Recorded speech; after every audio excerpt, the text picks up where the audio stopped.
Mourir n'est pas la fin ni le début de quoi que ce soit.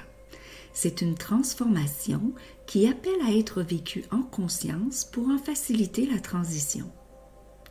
Comment pouvons-nous la vivre ou l'accompagner au niveau spirituel et énergétique pour y parvenir?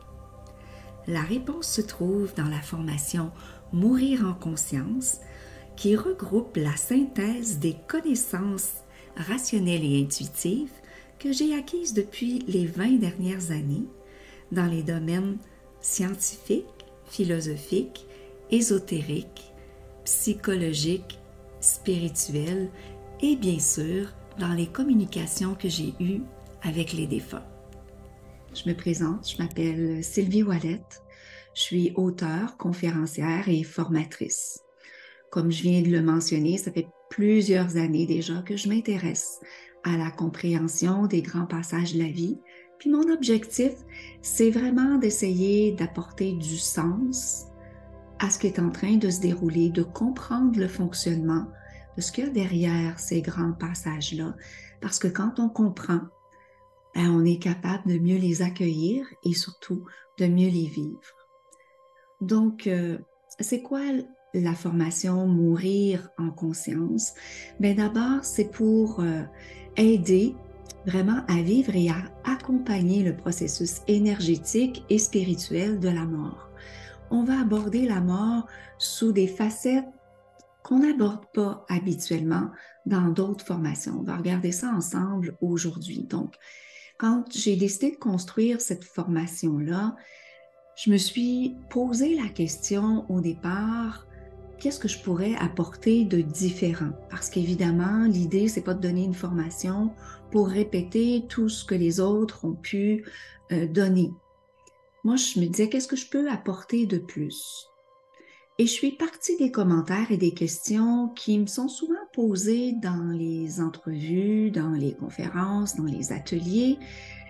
Et je me suis rendu compte que finalement, ce que ma vision de la mort, ma vision de la vie, de ces grands passages-là, permettait d'avoir un regard plus vaste et de lui donner un sens profond. Donc, je suis partie de là et je suis partie aussi du questionnement qui nous permettait d'ouvrir des perspectives pour nous amener ailleurs. À l'heure actuelle, la grande majorité des moments où on parle de la mort, on s'intéresse principalement à ce qui se passe d'un point de vue physique et c'est super important. Donc, on va l'aborder dans la formation. Mais la mort étant un passage qui est beaucoup plus vaste, qui a des aspects énergétiques et spirituels, comme le titre le porte, je me rends compte que dans de nombreuses formations, ces étapes-là sont un peu court-circuitées, on n'en parle pas. Et moi, je me suis dit, mais tiens, voilà l'occasion dans cette formation-là d'aller développer plus spécifiquement là-dessus. Donc, mes objectifs, c'est vraiment d'ouvrir sur d'autres perspectives.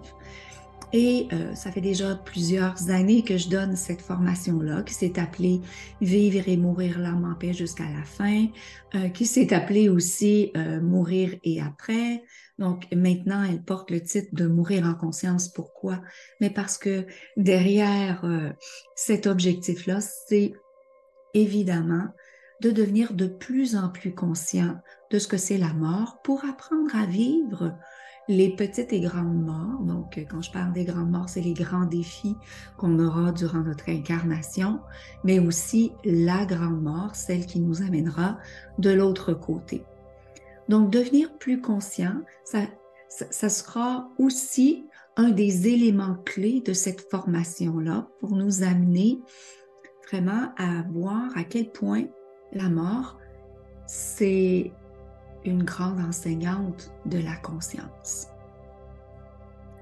Donc, dans cette formation-là, je me suis focalisée à construire la formation pour donner ce petit plus-là qu'il n'y a pas dans d'autres formations. Et l'un de ces petits plus-là, c'est d'aller plus loin dans les concepts qui sont enseignés. Donc, d'aller plus loin pour comprendre les expériences entourant la mort, pour comprendre la mort elle-même, la souffrance et comprendre l'accompagnement de l'être en fin de vie, mais aussi de l'âme qui est en train de s'élever à un autre niveau. Ce qui va nous amener des outils différents et surtout qui va nous amener à nous positionner à trouver une posture qui va nous permettre d'être dans une présence juste pour la personne qui est en train de vivre ce grand passage-là, ou si nous sommes cette personne-là qui vit le passage, eh bien, on va pouvoir référer à ces enseignements-là pour garder notre posture tout au long du processus de la mort. On va aussi regarder dans cette formation-là, garder en tête que l'objectif, c'est d'être plus aidant. Donc, de maximiser les efforts qu'on fait, soit pour rester dans l'alignement ou soit pour être plus présent lorsqu'on accompagne une personne en fin de vie. Donc, dans la formation, on va aller intégrer à tous les outils qui existent déjà la dimension des besoins de l'âme, ce qu'on ne trouve souvent pas dans d'autres formations. On va regarder comment est-ce que le fait d'être à l'écoute de l'âme, ça peut nous permettre de rendre les soins qu'on donne à l'heure actuelle, rendre les moyens d'accompagner qui existent déjà beaucoup plus alignés et beaucoup plus en lien avec ce que la personne qui est en train de vivre ce passage-là a réellement besoin. Enfin, j'en ai déjà glissé un mot, mais inévitablement, quand j'ai fait cette formation-là, l'un des objectifs que je me suis donné, c'est comment est-ce qu'on peut devenir plus conscient de ce que c'est profondément la mort pour qu'on puisse garder le cap dans tout ce qu'on fait sur ses principaux objectifs. La mort, elle a un rôle très particulier dans notre vie, que ce soit les petites ou la grande mort en fin d'incarnation, et souvent, on perd de vue ces objectifs-là. Ce sont des choses qu'on ne parle pas nécessairement dans d'autres formations qui sont données, parce que ça vient rejoindre vraiment l'essence de l'être, l'essence spirituelle de la mort. Alors, on va aligner tous les concepts dont je vais vous parler après sur ces trois grands points-là. Aller plus loin dans ce qu'on connaît au sujet de la mort, changer notre manière d'être à l'écoute de la personne en utilisant davantage l'aspect intuitif et en connaissant les besoins de l'âme et devenir plus conscient des grands axes que la mort nous amène à travailler pour enrichir notre accompagnement. Alors, j'ai construit cette formation-là en 7 modules de 3 heures. Pourquoi les étaler sur 7 modules de 3 heures? Parce que l'enseignement est conçu pour vous permettre d'intégrer chacun de ces modules-là. Donc, il y aura une pause entre chacun des modules et vous aurez des petits exercices à faire à la maison pendant la période de pause, ce qui vous permettra de pouvoir intégrer les concepts qu'on vient de voir. Il y aura aussi des petits exercices de révision. Donc, c'est vraiment une formation où je vous accompagne pas à pas pour intégrer cette matière-là. Donc, allons voir maintenant comment se répartissent ces 7 modules. Dans le module 1, on va regarder qui sommes-nous et d'où venons-nous. Pourquoi parler de ça? Parce que c'est super important pour pouvoir comprendre c'est quoi la mort. Il faut aller voir quelle est notre structure énergétique. C'est quoi l'objectif de l'incarnation? Comment les grands passages de la vie fonctionnent? Puis quelles sont les différentes dimensions de la mort? On ne peut pas arriver à comprendre puis à bien accompagner la mort si on n'a pas cette compréhension-là de base, parce que la mort, elle s'explique à travers ces informations-là. Donc, dans le premier module, on va aller voir ces grandes informations générales-là pour nous donner un fondement solide pour vraiment ensuite aller parler de la mort. Dans le deuxième module, on va s'intéresser à ce qu'est la mort de manière plus spécifique. On va regarder et on va voir que c'est un passage. On va regarder les différentes transformations, qu'elles soient au niveau évidemment matériel, donc physique et physiologique.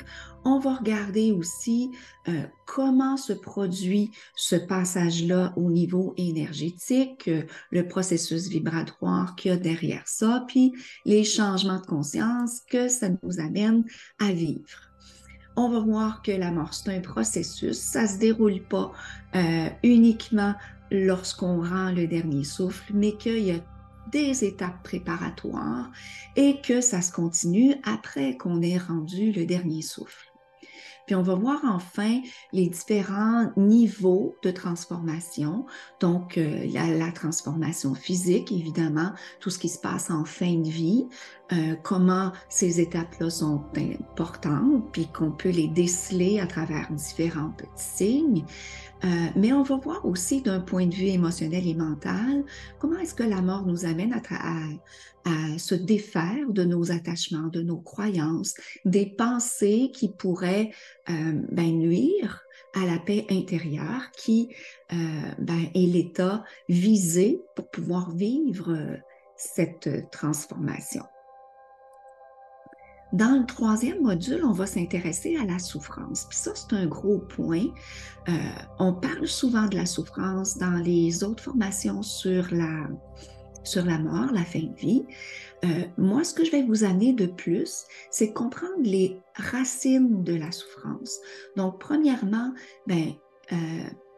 c'est quoi la paix? Parce que pour pouvoir parler de la souffrance, il faut aussi comprendre son état opposé lorsqu'on est en paix.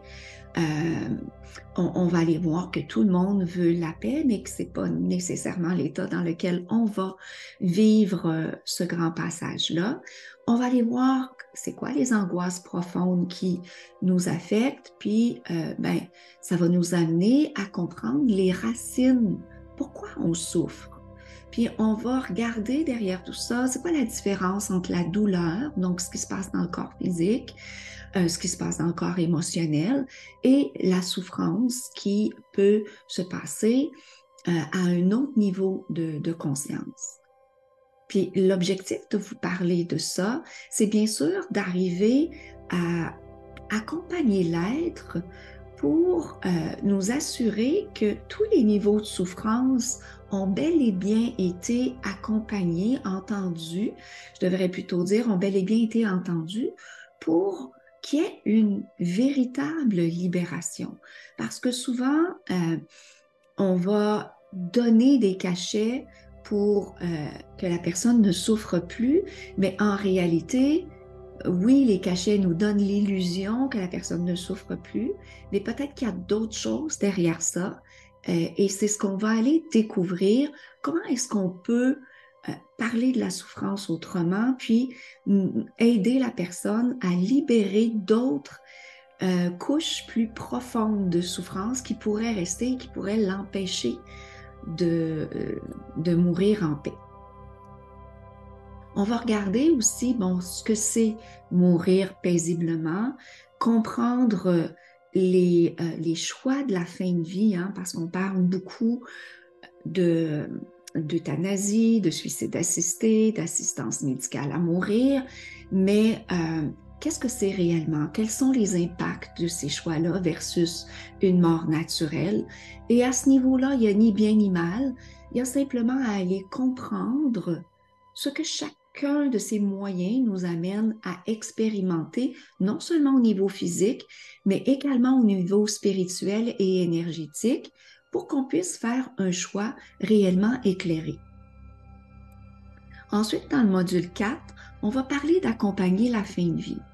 Donc, c'est quoi l'accompagnement qu'on peut faire? Évidemment, il y a l'accompagnement sur le plan physique et ça, c'est pas le point majeur que je vais aborder parce que d'autres l'ont fait, le font très bien et je, je, je, je pense qu'on peut se fier à à ce qui se fait déjà. On va résumer, on va aborder ce qui est important de prendre en considération, mais moi, je ne referai pas ce qui se fait déjà. Je veux simplement continuer dans mon objectif d'aller plus loin, d'être plus aidant et d'être plus conscient. Donc, on va parler de l'aspect énergétique de l'accompagnement. Comment est-ce qu'on peut se mettre au service de l'âme, de l'esprit, donc de la partie spirituelle de l'être et d'intégrer ça dans un accompagnement de la personne en fin de vie. Comment est-ce qu'on peut donc voir que l'accompagnement, il ne s'arrête pas à la mort de la personne, mais qu'il se poursuit dans l'au-delà? Puis qu'est-ce qu'on peut faire pour terminer cet accompagnement-là? Parce que bien souvent, ben, le rôle de l'accompagnement de fin de vie va se terminer avec la mort ou à tout le moins dans les jours qui suivent le décès de la personne. Mais qu'est-ce qu'on peut faire de plus? Puis comment est-ce qu'on peut aller plus loin pour suivre l'évolution de cette personne-là? Ben, on va aller comprendre c'est quoi les étapes qui l'attendent, puis qu'est-ce qu'on peut faire, comment est-ce qu'on peut être très efficace. Et ces outils-là deviendront mais hyper importants pour ceux qui restent. Parce que souvent, on se sent impuissant, souvent, on aimerait avoir des signes, des défunts, souvent on leur demande bien des choses, mais on va aller regarder tout ça. Est-ce que c'est bénéfique? Comment est-ce qu'on peut faire les choses pour que ce soit bien fait, que ce soit au service de l'aide qui est en train de s'élever, mais aussi au service des personnes qui sont endeuillées. Enfin, dans le module 5, je dis enfin, mais il en reste encore 2 autres après. Dans le module 5, on va regarder la fin de l'incarnation et le détachement du corps. Ça se passe comment? Comment on sort du corps? Parce que on peut regarder, oui, les étapes physiologiques. On va les voir d'ailleurs. Mais avant de regarder les étapes physiologiques, on va regarder les directives de fin de vie. Qu'est-ce qu'on met là-dedans?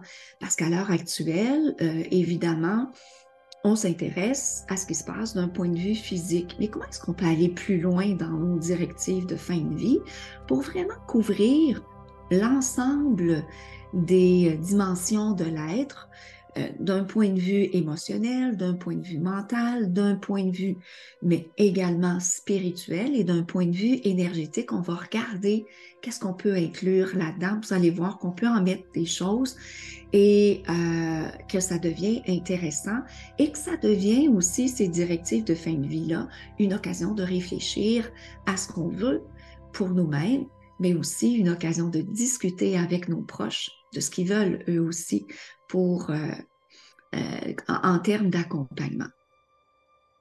On va regarder les 18 étapes de transformation physiologique qui mènent à la sortie du corps pour bien les comprendre, puis aussi les accompagner. Donc, les reconnaître, les voir, puis savoir exactement ce qui se passe, puis voir que il y a bien des regards qu'on va poser, particulièrement si on n'est pas un soignant, sur ces étapes-là qui nous apparaissent néfastes, douloureuses, pas intéressantes à vivre pour l'être en fin de vie et qui finalement, quand on sait la raison qu'il y a derrière, quand on sait que ça fait partie du déroulement, ça nous amène à nous apaiser, à en avoir moins peur et à être beaucoup plus présent pour la personne qui la vit. On va regarder aussi les impacts énergétiques du don d'organes. C'est une question et tout ce qui tourne autour des dons d'organes, c'est une question qui m'est régulièrement posée en conférence et il y a beaucoup à dire sur ces impacts-là, là aussi, pour faire un choix éclairé, non seulement au niveau physique, mais également au niveau physiologique. Comment est-ce que moi, je peux voir le don d'organes? Comment est-ce que je peux aussi aider les personnes dans mon entourage à faire un choix éclairé par rapport à ça? Parce que le choix, il y a un impact au niveau énergétique, il y a un impact au niveau spirituel, puis ça sera important de le comprendre. Dans le module 6, on va voir la mort et la disposition du corps. Donc, qu'est-ce qui se passe au moment où on rend le dernier souffle? Ce qu'on peut définir par la mort énergétique, la mort médicale et la mort cellulaire. Vous allez voir qu'il y a une différence dans ces trois morts-là et qu'en réalité, c'est pas une seule mort qu'on vit, mais il y en a trois. Puis, ça sera important de comprendre ça pour mieux voir les étapes, mieux mesurer ce que c'est réellement la mort. On va regarder les expériences entourant la mort aussi, le coma, les expériences de conscience accrue, les expériences de mort partagée qui nous amènent des informations hyper intéressantes dans l'accompagnement et dans ce qui est en train de se dérouler.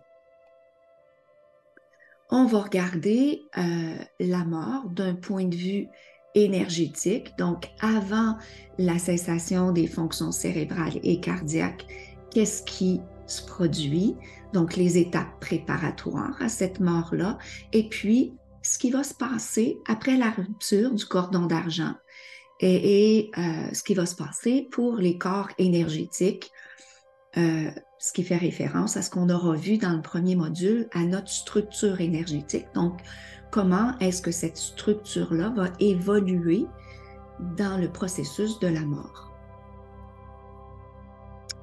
Dans le dernier module, on va regarder l'accompagnement dans l'au-delà. Une fois que la mort est arrivée, qu'est-ce qu'on peut faire? Premièrement, quels sont les besoins de l'âme? Comment est-ce qu'on peut être aidant? Oui, évidemment, avant le processus de la mort, avant l'arrivée de la mort, avant l'arrivée du dernier souffle, mais aussi au moment du dernier souffle, qu'est-ce qu'on peut faire? Dans les premiers moments où la personne vient de quitter son corps, puis ensuite, dans les jours, dans les semaines, dans les mois qui viennent, qu'est-ce qu'on peut faire pour elle? On va regarder évidemment les rituels, à quoi ils servent, comment on peut les rendre encore plus aidants pour la personne qui vient de quitter la Terre, mais aussi pour les personnes endeuillées. Les rituels ont une fonction extraordinaire, puis malheureusement, on en perd un peu le sens dans notre société. Donc on va regarder ça. Qu'est-ce que ça dit, ces rituels-là, puis comment on peut les aider? Pas les aider, pardon, comment on peut les mettre en place? Comment on peut réfléchir aux rituels qu'on aimerait avoir, mais aussi comment on peut les mettre en place et comment on peut leur donner une portée beaucoup plus puissante pour nous accompagner lorsqu'on vivra ce passage-là ou pour accompagner le passage d'une personne chère. On va regarder aussi en tant qu'accompagnant quels sont les outils vibratoires, c'est-à-dire les outils énergétiques qui sont à notre portée pour soutenir les actions qu'on aimerait faire dans l'accompagnement, dans le avant, dans le pendant et dans le après. Donc, vous voyez, c'est une formation qui est complète, qui va parler vraiment de différents aspects qu'on ne parle pas nécessairement dans d'autres formations, qui vont vous donner vraiment un plus, qui vont enrichir votre manière d'accompagner, si vous êtes un aide-soignant par exemple, si vous êtes un psychologue, un thérapeute, si vous êtes un proche aidant ou si vous êtes concerné d'une quelconque façon par la mort, cette formation-là va vous aider à enrichir votre regard, à approfondir les actions que vous allez pouvoir poser dans cet accompagnement-là. Elle va donc être un guide, mais vraiment précieux. Donc, pourquoi je donne cette formation-là à l'École de la conscience, précisément? Je la donne pas ailleurs, soit dit en passant. C'est le seul endroit où je donne cette formation-là. Et pourquoi j'ai choisi de la donner à l'École de la conscience? Eh bien, parce que la vocation de l'École de la conscience va exactement dans la même direction que ce que j'ai voulu faire avec cette formation-là, c'est-à-dire ouvrir à une conscience plus large de ce qu'on est en train de faire dans le quotidien.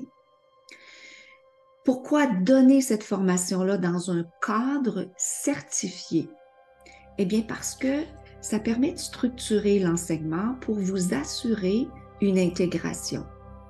Ça vous permet aussi d'obtenir évidemment une certification qui vous servira si vous êtes un thérapeute, si vous êtes dans un cadre professionnel ou même si vous voulez suivre cette formation-là à titre personnel, mais avec des programmes des programmes offerts par votre employeur.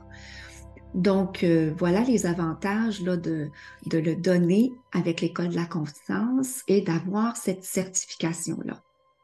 Évidemment, si vous vous engagez dans le processus de certification, qui n'est pas obligatoire, vous pouvez suivre la formation sans suivre la certification. Mais si vous vous engagez dans le processus de certification, qu'est-ce que ça va vous donner de plus? Et ça va vous permettre d'avoir vraiment un regard sur vos apprentissages. La certification, c'est un cas pratique où vous allez devoir mettre en application les informations qu'on a reçues. Évidemment, tout au long de la formation, après chacun des petits modules, je vous en ai parlé, il y a des exercices. Ça va être un petit aperçu qui va vous aider à faire cette certification-là. Pour la certification, vous êtes libre de la faire, vous avez un certain délai, vous la faites chez vous, c'est pas une certification qui se fait en classe avec une durée précise, donc vous pouvez la faire à votre rythme.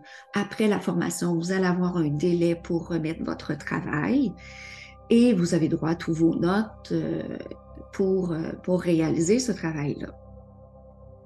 La certification va vous donner un regard. Moi, je vais prendre votre travail et je vais l'annoter. Puis je vais l'annoter pas dans le sens de bien ou mal, parce que dans ces grandes réponses-là, il y a mille et une possibilités d'aborder une situation en particulier, mais je vais plutôt, moi, en fonction de ce que vous avez donné comme réponse, je vais vous donner des pistes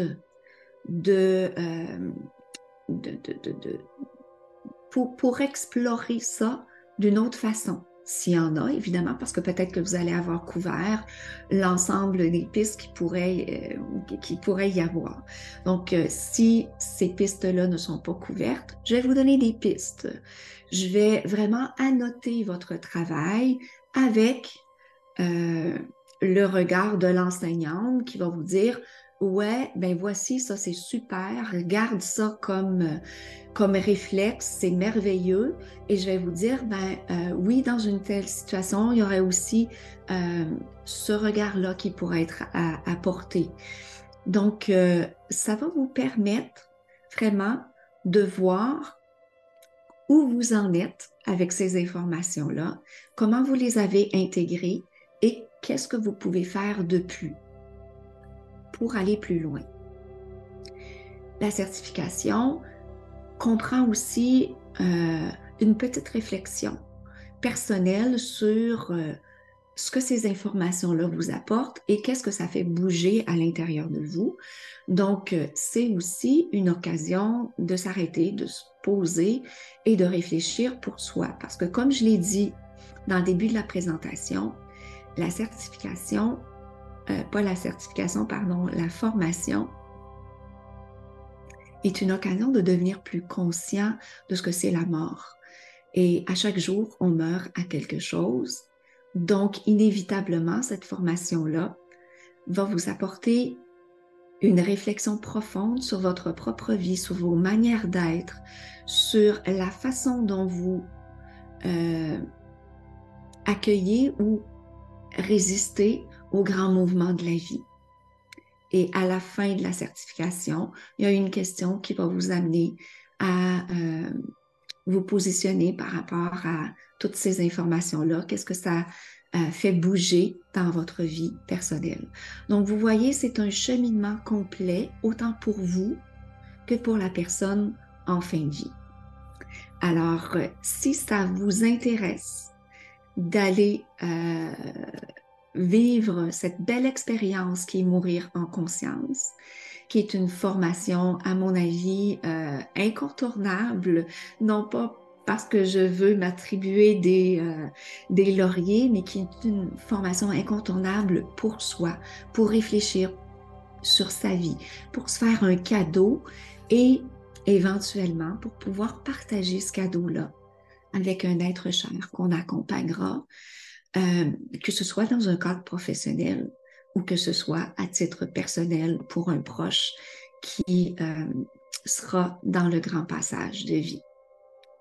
Alors, je me réjouis à l'avance de vous voir participer à la prochaine cohorte qui va commencer tout bientôt. Je vous y attends et je vous dis à bientôt. Au revoir.